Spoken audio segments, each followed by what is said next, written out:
ఇక మంత్రులకు టెన్షన్ అట. రేపే హస్తినాలో సీఎం పిసిసి చీఫ్ మినిస్టర్లతో ఏఐసిసి సమావేశమట. ఒక్కొక్కరితో విడివిడిగా భేటీ కానున్న అగ్రనేతలట. నేడు ఢిల్లీకి అమర్చిలు. అధిష్టానం వద్ద ఇప్పటికే ప్రోగ్రెస్ రిపోర్ట్ అట. అవినీతి ఆరోపణలు, కుటుంబ సభ్యుల జోక్యంపై ఆరా తీసే ఛాన్స్ అట. ఏం క్లాస్ తీసుకుంటారనే మంత్రుల్లో ఆందోళనట.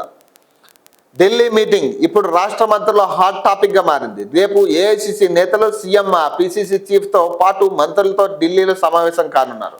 రాష్ట్రంలో పార్టీ, ప్రభుత్వ పరిస్థితులపై సమీక్షించనున్నారు. వారి వద్ద ఉన్న ప్రోగ్రెస్ రిపోర్ట్ ఆధారంగా ఒక్కో మంత్రి విడివిడిగా పిలిచి మాట్లాడుతున్నారు. దీంతో అసలు ఢిల్లీ మీటింగ్లో ఏం జరగనుందని, అధిష్టానం ఎవరికి క్లాస్ తీసుకుంటుందని, ఎవరిని మెచ్చుకుంటుందని, అసలు తమ ప్రోగ్రెస్ రిపోర్ట్లో ఏముంది అనే టెన్షన్ మంత్రుల్లో నెలకొన్నదట. తమ పనితీరుపై హైకమాండ్ రెస్పాన్స్ ఎలా ఉంటుందని మెజార్టీ మంత్రుల్లో ఆందోళన కనిపిస్తుంది. ఈ క్రమంలోనే నేడు సాయంత్రం వారంతా ఢిల్లీకి చేరుకోనున్నారు. జూబ్లీహిల్స్ బైపోల్, పంచాయతీ, మున్సిపల్ ఎన్నికల్లో వారి పనితీరుపై సమీక్ష ఉంటుందని సమాచారం అట. మంత్రుల పెర్ఫార్మెన్స్ పై అధిష్టానం వద్ద ఇప్పటికే పలు నివేదికలు ఉన్నట్లు తెలిసింది. మంత్రులు, పార్టీ అధ్యక్షుడు పనితీరుపై పార్టీ ఇన్ఛార్జ్ మీనాక్షి నటరాజన్ ఎప్పటికప్పుడు నివేదికలు సమర్పిస్తున్నారు. ఈ మధ్య ఢిల్లీ పర్యటనలో భాగంగా సీఎం రేవంత్ సైతం మినిస్టర్ల పెర్ఫార్మెన్స్ పై హైకమాండ్కు నివేదిక ఇచ్చినట్లు తెలుస్తుంది. అధిష్టానం సైతం ఆ రెండు నివేదికలతో సంబంధం లేకుండా ప్రత్యేక దూతల ద్వారా మరో నివేదిక తెప్పించుకున్నట్లు ప్రచారం జరుగుతున్నది. వాటన్నిటిని స్టడీ చేసిన ఏఐసిసి నేతలు మంత్రుల పనితీరుపై ఓ అవగాహనకు వచ్చినట్లు సమాచారం. ఈ సందర్భంగా ఒక్కొక్క మంత్రిని విడివిడిగా పిలిచి ఆ నివేదికలోని నెగటివ్ అంశాలపై వివరణ తీసుకునే అవకాశం ఉందని ప్రచారం జరుగుతున్నది. కొంతమంది మంత్రులకు వ్యతిరేకంగా అధిష్టానానికి ఫిర్యాదులు సైతం అందినట్లు తెలుస్తున్నది. అందులో సహచర మంత్రుల కంప్లైంట్ సైతం ఉన్నట్లు సమాచారం. వీటన్నిటిపై అధిష్టానం వివరణ తీసుకునే ఛాన్స్ ఉంటుందనే చర్చ పార్టీ వర్గాల్లో జరుగుతున్నది. మెజార్టీ మంత్రులపై అవినీతి ఆరోపణలు ఉన్నాయి. కొందరైతే తమ శాఖల్లో అవినీతికి తోడు తమ జిల్లాలో భూ వివాదాలు, రియల్ ఎస్టేట్, కన్స్ట్రక్షన్ వ్యాపారాలతో వాటాలు, ఇసుక మాఫియాతో సంబంధాలు కొనసాగిస్తున్నట్లు ఫిర్యాదులు వస్తున్నాయి. కొందరు మంత్రులు అధికారులతో గొడవ పడడం, వారిని అవమానపరిచే విధంగా వ్యవహరిస్తున్నట్లు కంప్లైంట్స్ ఉన్న ఈ మధ్య తలెత్తిన కొన్ని వివాదాలు అటు ప్రభుత్వానికి ఇటు పార్టీకి పెద్ద తలనొప్పుగా మారాయి. వీటన్నిటిపై అధిష్టానం మంత్రుల నుంచి వివరణ తీసుకుంటుందని ప్రచారం జరుగుతున్నది. కొన్ని శాఖల్లో మంత్రుల కంటే వారి కుటుంబ సభ్యుల జోక్యమే ఎక్కువగా ఉందనే ఆరోపణలు అధిష్టానానికి చేరినట్లు తెలుస్తుంది. సంబంధిత శాఖలో ఏ చిన్న పని కావాలన్నా ఫ్యామిలీ మెంబర్స్ అనుమతి అవసరమనే ఆరోపణలు ఉన్నాయి. కొన్ని డిపార్ట్మెంట్స్లో ప్రతి ఫైల్ను సన్నిహితులు మానిటరింగ్ చేస్తున్నట్లు ఫిర్యాదులు చాలా కాలంగా ఉన్నాయి.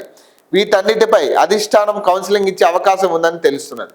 ఇక ఏముంటుంది ఇప్పుడు, ఒకటి ఇంత పెద్ద వార్తలో ఒక చిన్న అంశం ఏంటంటే ఇక్కడ క్లాసుల పీకుడు ఏముండదు క్లాసుల పీకుడు ఏముండదు. ఈ సూట్ కేసులు ఈ ఎంత అవసరం ఉంది, ఎందుకంటే ఎన్నికలు దగ్గర పడతా ఉన్నాయి. రాబోయే ఎన్నికలకి ఖర్చులు ఎట్లా, ఎవరెంత కమిషన్లు ఇవ్వాలి, ఇదంతా డీలింగ్ ఉంటుంది. అంతేగాని ఎక్కడా కూడా ఈ పనితీరు మీద హెచ్చరించే పరిస్థితి ఉండదు. ఎందుకంటే రెండు చోట్ల కాంగ్రెస్ పార్టీ గెలిచింది, ఈ 2 చోట్ల కూడా పోయేటట్టు ఉంది. కాబట్టి ఇప్పుడు ఈ మంత్రులను తిట్టి ఉపయోగం ఏముండదు. మంత్రులను తిట్టడం వల్ల ఉపయోగం ఏముండదు వాళ్ళకి. ఇక్కడ ఏం చేయాలి, వీళ్ళు ఎంత కమిషన్లు బియ్యాలి, ఇక రాబోయే ఎన్నికలకి ఎంత బడ్జెట్ అవుతుంది, ఇప్పటిదాకా ఎంత బడ్జెట్ సమకూరింది కేంద్రానికి. అసలు ఏఐసిసి మెంబర్స్ అంతా ఇదే మాట్లాడతారు.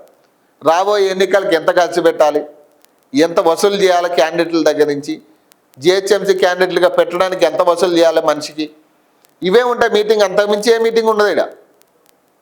అంతకుమించి గొప్పగా ప్రజల గురించి ఆలోచించి మంత్రులు క్లాస్ బికి పని చక్కగా చేయండి అనే కార్యక్రమం ఉండదు ఇక్కడ. ప్రజలు అనేది అసలు జీరో. పాలిటిక్స్లో యాక్చువల్లీ ప్రజల కోసం పనిచేయడానికే పాలిటిక్స్, కానీ ప్రజల కోసం పనిచేసేది జీరో, స్వార్థంగా పనిచేసుకునేదే ఎక్కువ పొలిటికల్లో ఇప్పుడున్న పరిస్థితుల్లో. సో అదే తరహా ఇక్కడ ప్రజలు అనే మాట రాదు. చేసుకోండి, కమిషన్లు ఇంత ఇవ్వండి, మీరు ఇంత కమిషన్ ఇవ్వట్లే. ఇప్పుడు ఇక్కడ డీలింగ్ ఎట్లుంటుంది, వీళ్ళ దగ్గర మాటలు కూర్చోబెడతారు, విడివిడిగా పిలుస్తారు మంత్రుల్ని, చెప్పు నీ మీద ఇన్ని ఆరోపణలు ఉన్నాయి, ఇక్కడిక్కడ నువ్వు తెలియకుండా పైసలు తీసుకుంటున్నావు, మరి ఆ పైసల మాట ఏమిటి, మరి మా దగ్గరికి దాని మీద కమిషన్ రాలేదు కాబట్టి ఈసారి నుంచే వాటికి సంబంధించిన కమిషన్ కూడా మాకు ఇంత కావాలని వీళ్ళు వాటాలు పంచుకుంటారు తప్పితే పెద్దగా ఒరిగేది ఏముండదు దీనివల్ల ప్రజలకి.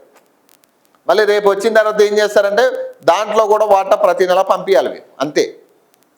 అదే జరుగుతుంది, అంతకుమించి కొత్తగా జరిగేది ఏముండదు ఇందులో. మంత్రులపై చర్యలు ఉంటాయా? ఢిల్లీ మీటింగ్ తర్వాత పనితీరు సరిగ్గా లేని మంత్రులపై ఏం యాక్షన్ తీసుకుంటారు? క్యాబినెట్ నుంచి తప్పిస్తారా?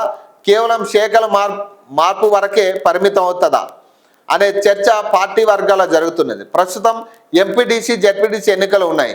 ఆ తర్వాత గ్రేటర్ హైదరాబాద్, సైబరాబాద్, మల్కాజ్గిరి మున్సిపల్ కార్పొరేషన్ల ఎన్నికలు ఉంటాయి. ఈ ఎన్నికల తంతు పూర్తయిన తర్వాతే మంత్రివర్గ పునర్వ్యవస్థీకరణ లేదా శాఖల మార్పుపై అధిష్టానం నిర్ణయం తీసుకునే అవకాశం ఉంటుందనే చర్చ పార్టీ వర్గాల్లో జరుగుతుంది. ఈ పిసిసి అధ్యక్షుడిగా బాధ్యతలు తీసుకున్న తర్వాత మహేష్ కుమార్ గౌడ్ వ్యవహరించిన తీరు పార్టీకి ఏ మేరకు ఉపయోగపడిందో అనే అంశంపై కూడా అధిష్టానం నిర్ణయానికి వచ్చినట్లు తెలుస్తుంది. ఈ సందర్భంగా ప్రభుత్వ కార్యక్రమాలను ప్రజల్లోకి తీసుకెళ్లేందుకు పార్టీ నిర్వహించిన కార్యక్రమాలపై ఆరా తీయనున్నారు. అలాగే ఏఐసిసి పిలుపు ఇచ్చిన ప్రోగ్రామ్స్ను ఏ మేరకు సక్సెస్ చేశారోననే అంశంపై కూడా హైకమాండ్ వద్ద నివేదిక ఉన్నట్లు తెలిసిందట. అది పంచాయతీ ఏముండదు ఇందులో, ఎవరిని తప్పించే ప్రయత్నం ఉండదు, ఎవరిని ఇది చేసే ప్రయత్నం ఉండదు. కేవలం ఇది ఒక బిజినెస్ వ్యవహారం అన్నమాట. డీలింగ్ ఎంత ఏంటి, దేని నుంచి మాకు కమిషన్ రావట్లేదు, వాటికి సంబంధించి మాట్లాడతారు.